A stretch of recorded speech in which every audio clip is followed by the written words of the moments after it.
Hello everybody and welcome back to Red Eagle Politics. Make sure you guys like this video down below and subscribe to the channel if you are new. So, crisis averted, it appears, last night in the state of Utah. There were two elections last night, one in Rhode Island, safe blue, we don't have to cover that, but there was one in Utah, which is safe red. It's going to go Republican regardless, a heavily Republican congressional district in the state of Utah.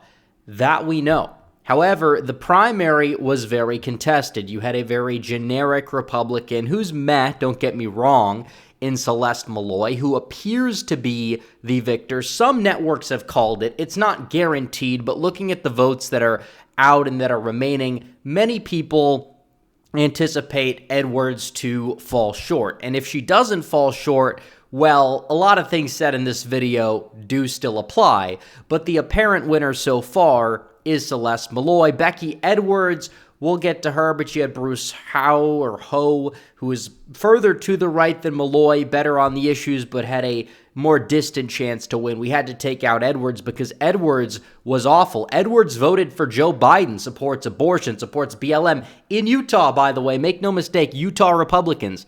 And the main reason why it was close, in part, was because you had Democrats in Salt Lake City meddling in the primary. They go out there, they pick up a Republican ballot. Because keep in mind, the Democrat side, a state senator advanced, and they know Democrats can't really win in Utah. So they had a convention, and they nominated somebody, and they told people to vote for Becky Edwards, who is a Republican, who is a resist lib as well. Never Trumper, but it goes deeper than that. She's awful on all of the issues. The one thing that really united a lot of Trump supporters for 2024 and DeSantis supporters was how bad Edwards was and how much she needed to fall short and go down. And apparently, it seems like that's the case. I mean, we looked at this.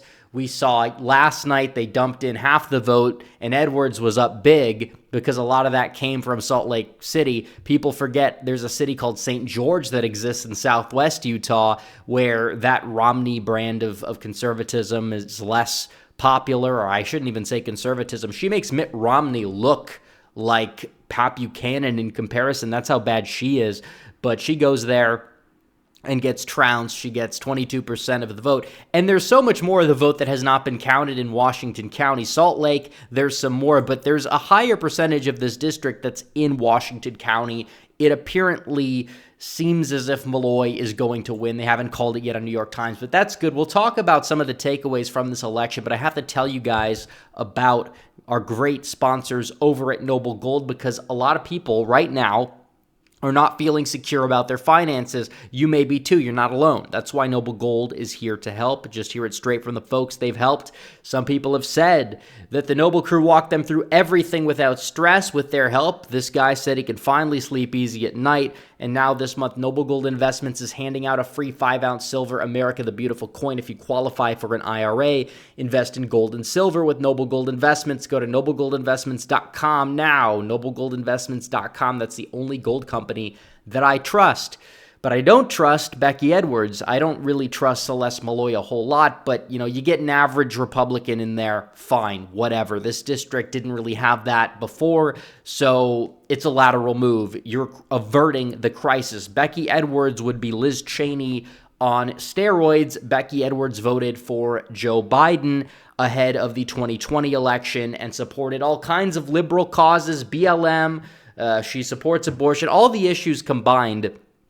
She's a train wreck on. She's awful. She's a Karen.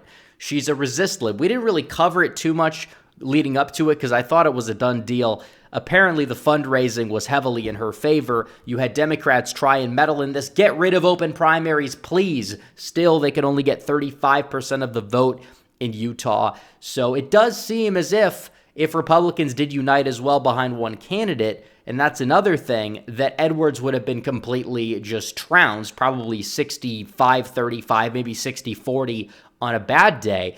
And that's another thing, because you have Mitt Romney's Senate race coming up, and you have all these people who might run, and I know you have one of the mayors in there, Trent Staggs, who has already thrown his hat in the ring. He's solid. Will he have the name recognition to overcome it if there's like 10 other people in the field? that are running against Romney, I don't know, which again, it's not going to happen this year. It's going to happen next year, but they got to get that sorted out. Find one candidate to primary Romney. If they do that, I'm confident that Romney could go down in Utah, but because you have these open primaries, Democrats meddling, that's not a good thing. And as a result, you see elections like this that should have been a done deal. Becky Edwards in Ohio doesn't even crack 5% on a good day. But because of Utah, where you have these primaries and then you have these grifters and then you have the weak Republicans, you have these types like the Romney types in the Utah GOP, it's a disaster. The Republican Party of Utah needs to be completely revamped, and that's a major, major issue there. And you're looking at people like their governor. He's not going to do anything about it. We could say, oh, we're going to ban open primaries. Really? You think Spencer Pronouns Cox is going to do that? This guy, he goes out there, supports affirmative action programs. He supports things like pronouns. He uses pronouns when he's in these Zoom call meetings. If you remember back in 2020, 2021, he's very liberal. I mean, he might have one or two socially conservative tendencies here and there, but they're few and far between. Make no mistake about it. The Utah Republican Party is kind of screwed, and this is kind of a symptom. Edwards appears to lose. That's a good thing. Like I said, some networks have called it. I think that's a very good thing that you saw her fall short and go down, even if the replacement or the opponent wasn't really all that. But still, you're looking at this and you're saying, why is this a contest in the first place? Open primaries and the cringe within the Utah Republican Party. A lot of those Mormon voters do tend to be, I guess you would say, I wouldn't say they're fully leaving the GOP per se, but at the same time, they do tend to be favoring these more liberal choices. And I think it's overblown, too. You have a lot of liberals in Salt Lake City that are moving from California, and that's a major problem as well. They leave California. They like the scenery of Utah. They like the lower taxes. They move to Utah, and they don't change up the way that they vote exactly. And as a result, these states become more culturally liberal, and they also become more fiscally or economically liberal. And I would say that it really does come down to the fact that you have a lot of voters that are in these states like Wyoming, Idaho, Utah. You have open primary states in some of them, and the primary voters tend to be a mix of the entire state electorate, so they tend to skew a little bit more liberal than your average Republican primary, despite the fact that if you nominate somebody in Utah who is unabashedly America first, 100% through and through, still, if they're able to have, a decent amount of funding, they're still going to win by 15, 20 points on a bad day. Make no mistake about it. But because of the fact that you have these liberals intervening in the primaries, they're not able to get through. You look at somebody like Bruce Ho. It should be between Bruce Ho and Malloy, because then you have like a more establishment generic Republican against somebody who's more of a America First style of, Trump on policy type of Republican. And that's what it comes down to. But either way, it is a good thing Edwards lost, but you look into these deep red states and people are asking, why did Wyoming, the reddest state in the entire country, produce Liz Cheney? While you have more and more, I guess you would say, less ancestrally Republican states with closed primaries producing, you have Josh Hawley in Missouri, for example. I don't even know if Missouri is a closed primary state, but either way, you do have a lot of these states like Ohio, for example, that are at least like semi-closed, and you have J.D. Vance going to the Senate, as we saw last year, and possibly Moreno going to the Senate next year, or even if the other choices were to get in, besides Dolan, of course, they'd be better than a lot of these politicians in, the Mountain West, and a lot of that does have to do with these open primaries, but also because you have these states with just long-tenured Republican parties that don't see the need to change, and they have so much funding, and they essentially are in bed with the large corporations of their state for funding.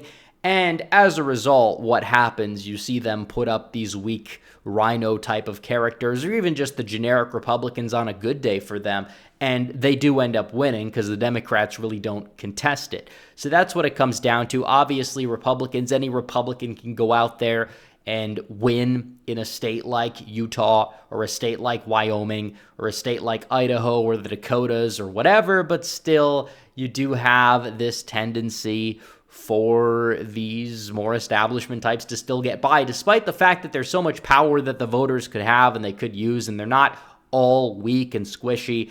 There's just a big portion of the electorate that doesn't really pay attention. And even some Republicans probably heard, oh, Becky Edwards said she regretted voting for Biden, and they'd be like, oh, it's a walk-away person, or it's somebody who's an ex-Democrat. Oh, well, we'll vote for them. We'll give them a chance. And it's like, no, that's not how it works. They don't read into it. And that's another problem, but that's kind of beside the point. Either way, it's a good thing Becky Edwards did end up falling short, apparently.